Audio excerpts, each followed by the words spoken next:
Hi, I'm almost not sick anymore, so let's get started.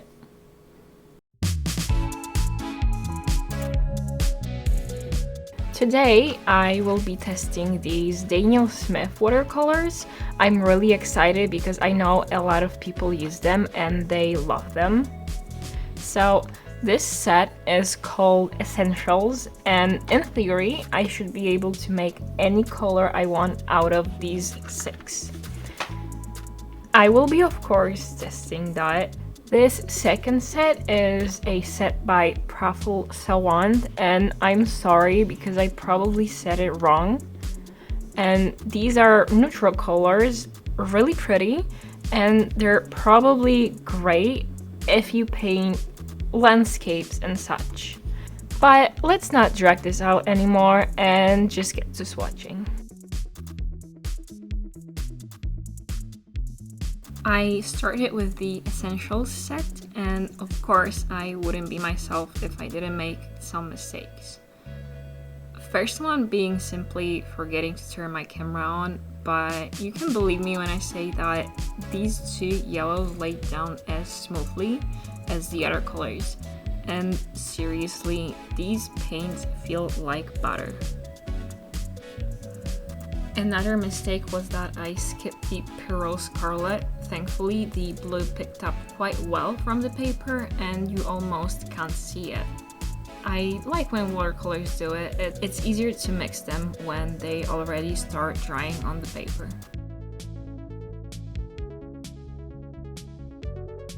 After swatching them, I made a color wheel. I wanted to see how they mix together, and they did it so well. The colors on their own are super vibrant, but they don't lose their vibrancy at all when mixed. I like the choice of colors for that reason. One thing I'd maybe change is instead of the new gumboge, I'd pick a lighter warm yellow, but I'm probably nitpicking. I also went and mixed some opposite colors just to see what I would get, and I got a nice sub-green, some orange, and this deep sort of purple color. Then I mixed them all together, and as expected, I got poop. I also wanted to make a brown, so I mixed the gamboge, ultramarine, and scarlet, and it did come out nice, but to be honest, I'm not a fan of mixing earthy tones. I find that the pre-existing ones that you have in tubes work better, and this is where my other set comes in. We do have a repeat here, the new gamboge. I don't know how I didn't notice this. I scanned the boxes a few times to check for the same colors and I still missed it, but it's fine. As a part of this set, it does work nice. I like how the 3 first colors in this set are very vibrant, bright, like this orange looks almost neon, and I expected the blue to be exactly the same as the ultramarine from the first set. And yeah, it's similar but slightly brighter, and the hue is a little different. And then the other 3 are just your typical earthy tones. I especially like the green, it's so nice, and honestly, despite being neutral colors, they still lay down on paper really vibrant. Alright, now that the swatches are done, we can actually paint, and I prepared a sketch already, or 4 rather, and they all come from this animal book, and they're frogs. I don't know, I just felt like painting frogs. So first I'm gonna mix this phthalo blue with yellow. I don't want it to be too green, just a little greener than the actual blue. Let me start with a leg. Oh, and I think I already have to change water because this is the color, and this wash that I put is supposed to be just water. Honestly though, it looks yummy and I will drink that.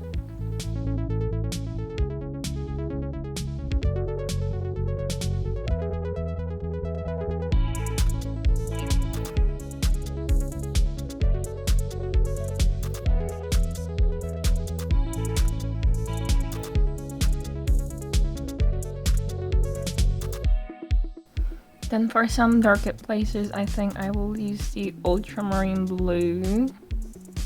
I mean, I got so much of it out, so I should use it. A good thing about these sets in particular is that they come in these tiny 5ml tubes, which is nice if you're not sure if you'll like them and just want to try them out. I mean, I won't say it's a budget option because they're still expensive, but in this case you get what you pay for. And if you decide you do like them, then the full 15ml cost less than twice the price of the smaller tubes, so you'll be saving money in the long run. And for the stomach, I will use some of the raw sienna. I had nowhere to put it, but thankfully I don't need a lot, just a light wash.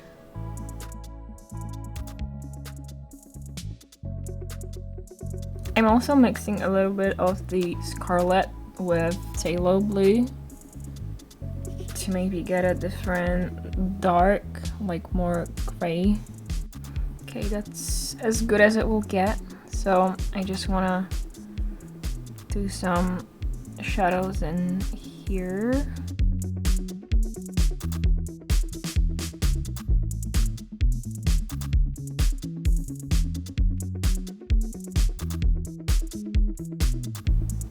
Okay, so that's that for the watercolor part on this frog. I think I will go in with my colored pencils for the line art now to just see how it will look when it's like done.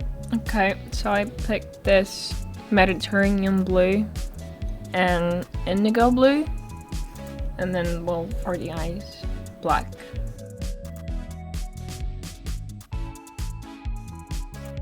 And even though 5ml doesn't sound like a lot, after filming I bought a case with 12 half pens and still have enough paint for another filling. And the reason why I decided to pour them into pens is that I find it more comfortable. Like, you saw how much paint I got out of some of these tubes on accident. I wanted to do the same thing with the Arteza paints that I tested a while ago, but decided against it when I noticed it would crack on my palette. These don't crack and they reactivate really well, still being smooth and great to work with. I'm not exactly sure why the cracking happens, but it's good to note that it doesn't happen with these.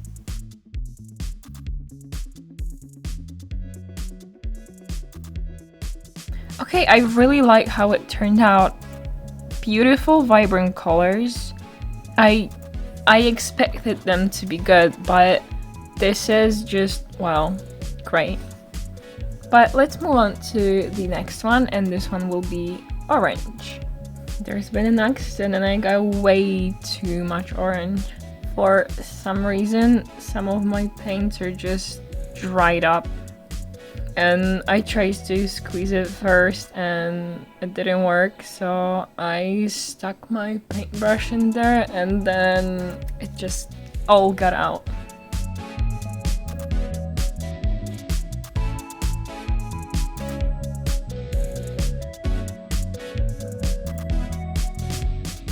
One thing I don't like, and it's not even about the paints themselves, is that I couldn't find anywhere any information about their transparency or light fastness or anything like that, or even just pigment. They probably have it on their site, but I would like to have it on your packaging or the tubes themselves.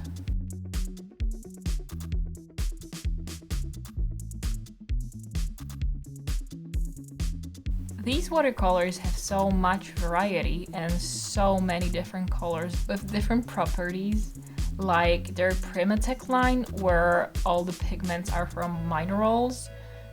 It's just really exciting, and I've been eyeing some of the colors from that line for some time now.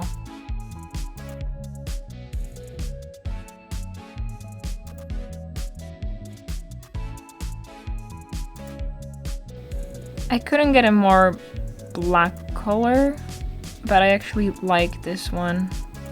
I think it fits nicely with the orange. And for the liner, again, I'll be using the black indigo and one of these colors. I don't know which one would work best yet.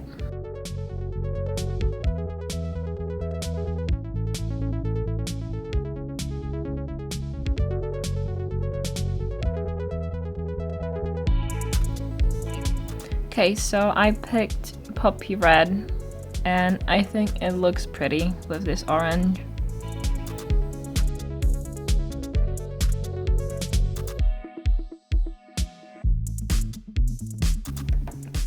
Okay, second one done, and I think it was faster. And I also really like this one. I realized I probably should say what these frogs are called. So this first lad is an Australian green tree frog. And then this is a yellow banded poison dart frog, wonderful. And the frog that I'm about to start drawing now is a tomato frog. And it do be looking like a tomato. And I want to start by putting a little gamboge on some areas, so like here.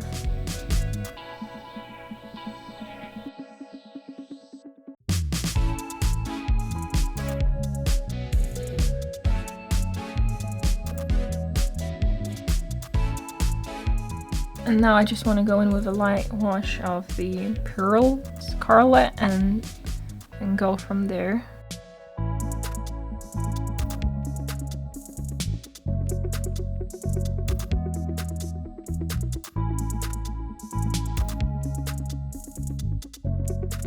I mixed some quinacridone rose with the Pearl Scarlet, but first I just want to put some more of just the scarlet on some spots.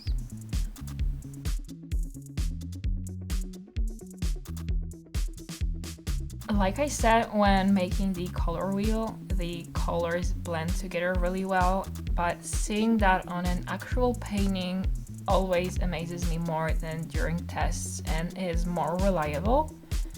And I think I noticed it the most whilst working with this frog. It just had so many undertones, and with these paints I could paint them so easily.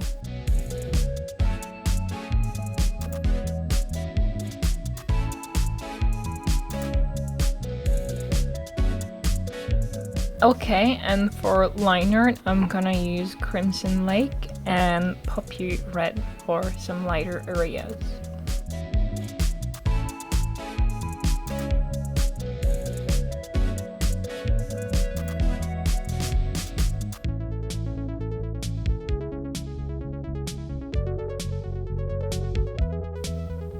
Alright, here we have our tomato frog. So our last frog is Edible Frog, and please don't eat him. And first I'm gonna mix this sap green with the gamboge. And it looks pretty bad, so I'm gonna try the same thing but with the Hansa yellow. So that's much better, and I mixed one with more yellow and one with more green right away because I will need both of them.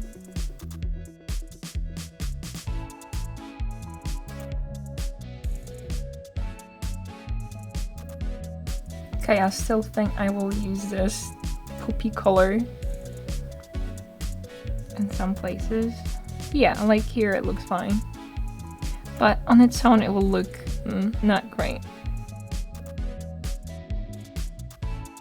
I don't want to straight up compare them to other brands because they just work differently, and I would use them for different things than, say, Arteza that I already mentioned.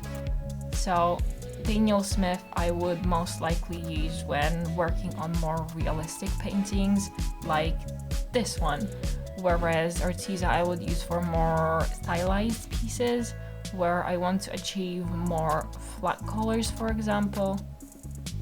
And I'm not saying you can't get a flat wash with Daniel Smith. You absolutely can. It's just that knowing what they can do, I instantly want to take advantage of that. He has this thing here above his lips, and I don't know if it's like a spot or is it a drop of water. I don't know, to me it looks more like a drop of water, so let's go with that.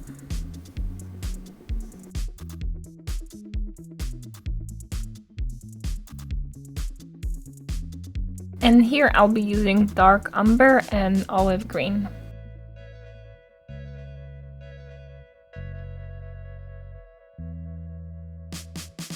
I don't know, I don't really like the olive green here. It's too green. Maybe it would be better if I just did brown everywhere. Maybe like a lighter brown. Okay, sienna brown works better.